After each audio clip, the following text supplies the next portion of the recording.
En este video vamos a tratar de construir y demostrar cómo se construye el estado de resultados proyectados y los flujos de fondo proyectados, así como los principales indicadores de evaluación, principalmente el valor actual neto y la tasa interna de retorno, para un proyecto hipotético.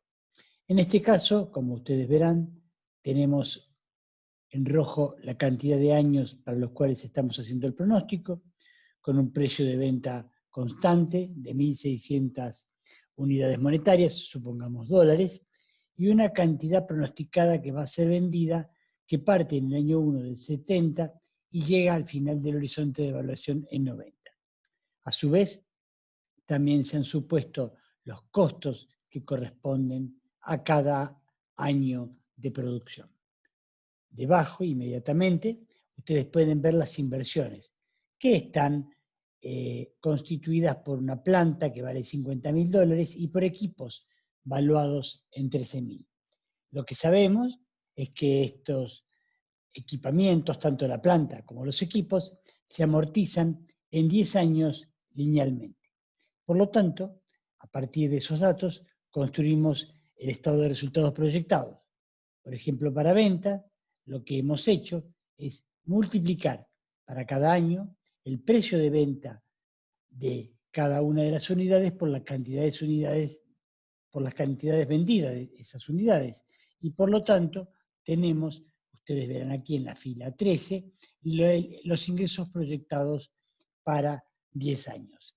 El año 0 acá se pone a propósito, lo hemos expresado, para que ustedes puedan ver después la comparación cuando se proyectan los flujos de fondo. El estado de resultado se construye a partir del año 1 hasta el año 10, porque como son datos contables, son datos devengados, es decir, con lo que ha ocurrido desde el comienzo del año 1 al fin del año 1.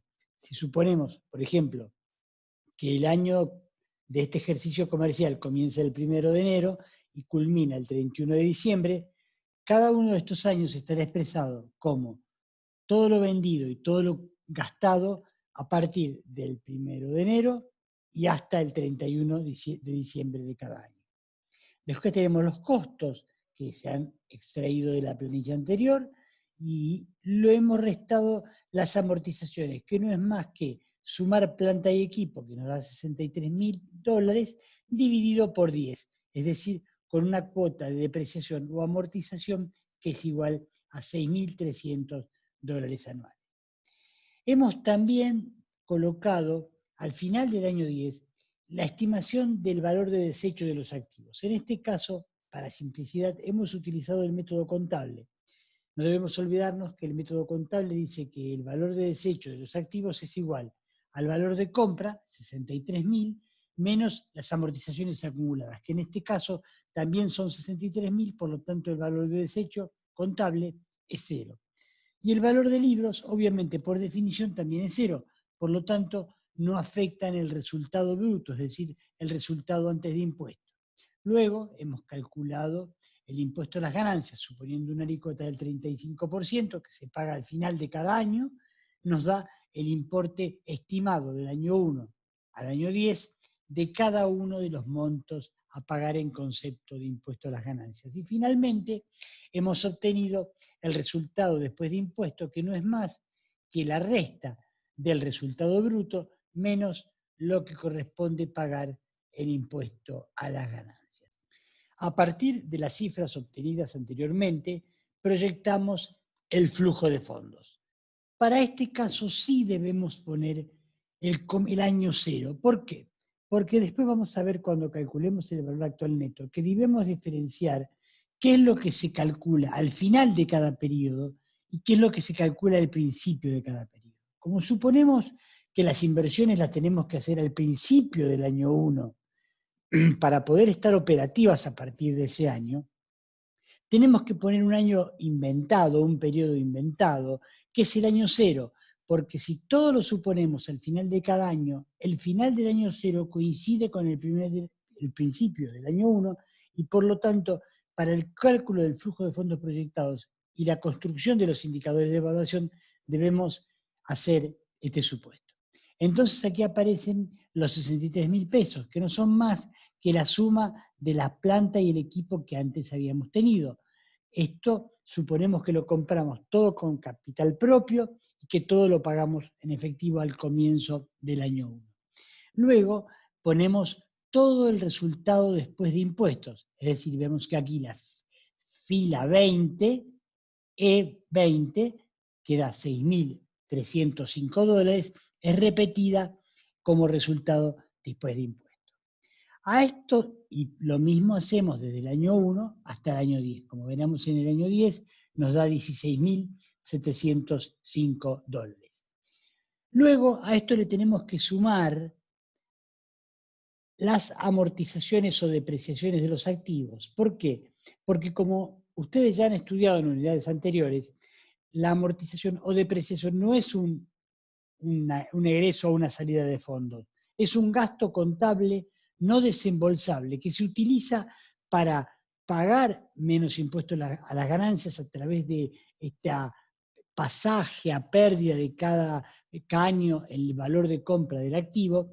Por lo tanto, en este caso, las amortizaciones o depreciaciones suman al valor que nos da el resultado antes de impuestos. El valor libre de los activos es la suma también que tenemos que hacer al final del horizonte de evaluación si tuviéramos algún saldo de activos que todavía tuvieran un valor contable. Pero como vimos, esto ya ha sido totalmente amortizado, por lo tanto su valor es cero.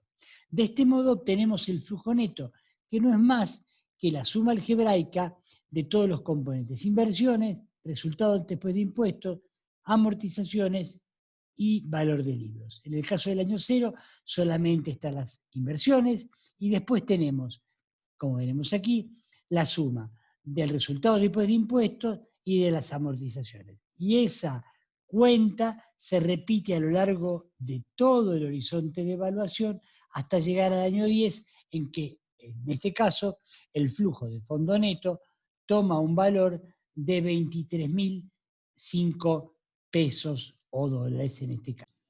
¿Cómo hemos hecho para calcular, por ejemplo, el valor actual neto o valor presente neto a una tasa de, supongamos, el 12% anual? Como vemos, el resultado ya lo hemos hecho y da 46.126. Pero vamos a repetir el cálculo al costado para que ustedes puedan ver la mecánica. Vamos aquí a la barra de fórmulas y buscamos en financieras las fórmulas, desplegamos hasta valor actual neto, apretamos, colocamos primero la tasa de descuento, 12%, o 0,12 también puede poner, y después pintamos el valor. Pero en este caso, como el cálculo del valor actual neto en la fórmula de Excel se hace con tasa de interés vencida, debemos dejar afuera el valor de la inversión inicial, porque 63.000 pesos hoy son 63.000 pesos, no hay que descontarlo. Es decir, si el dinero ha sido recibido en el momento 0, no tiene ningún descuento que aplicarse. Entonces, sumamos, pintamos, mejor dicho, todas las filas de todos los años, desde el año 1 hasta el año 10, y a eso damos Enter, y luego, apretamos, y luego a esta fórmula le sumamos, porque acá aparece restando, el valor de la inversión inicial. Entonces, la inversión inicial queda fuera del paréntesis, el descuento abarca todos los flujos de fondos del año 1 hasta el año N, y la tasa de descuento es la tasa que se indique como pertinente para esa evaluación de proyectos. Por ejemplo, si se le dieran un ejercicio práctico en el final, le diremos qué tasa tienen que utilizar. Hacemos Enter y, como vemos, obtenemos el mismo valor que habíamos obtenido o que teníamos demostrado previamente, para ver que ustedes puedan apreciar cómo es la fórmula de cálculo. En el caso de la TIR, que nos ha dado 26%, el mecanismo es parecido pero no exactamente igual. Buscamos otra vez en fórmulas financieras, vamos hasta TIR, hacemos clic, damos a aceptar, y aquí directamente sí la máquina pide que se pinte desde el año 0 hasta el año N, en este caso hasta el año 10. Le damos Enter, volvemos a dar a aceptar, y aquí tenemos expresado en porcentaje, cuál es la tasa interna de retorno. Es decir, este proyecto tiene un BAN de 46.126 pesos a una tasa de descuento del 12% y una tasa interna de retorno igual al 26%. Fíjense que acá hemos hecho una prueba de calcular el BAN desde el año 1 hasta el año 10, sumando el año 0, y a la tasa de descuento, perdón, a la tasa que es igual a la TIR, al 26%. Como por definición la TIR es la que hace el BAN igual a 0, vemos aquí cómo hemos comprobado que nuestro cálculo está bien. También aquí tenemos otra fórmula de calcularlo, que es sumar, fíjense, todos los valores actuales desde el año 0 hasta el año 10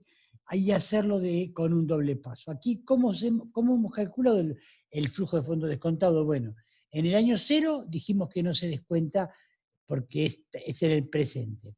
En el año 1 hemos hecho el flujo de fondo dividido la tasa de descuento, 0,2, dividido 1 más la tasa de descuento, 1 más 0,12, elevado al año que corresponde el flujo de fondo. Y así sucesivamente. En el año 2 hemos hecho el flujo de fondo dividido 1 más 0,12, elevado a la potencia, en este caso 2, y así sucesivamente. Y como vemos, la suma de todos esos flujos de fondo neto descontados nos da exactamente igual que el valor que hemos alcanzado con la fórmula que nos ofrece el Excel. De tal manera que aquí tienen ustedes, y con este video queda puesto, cómo calcular el valor actual neto y la tasa interna de retorno utilizando una planilla de Excel. Por supuesto, estas fórmulas ustedes las podrán encontrar no solamente en este video, sino en muchos otros videos que están en la web. Muchas gracias.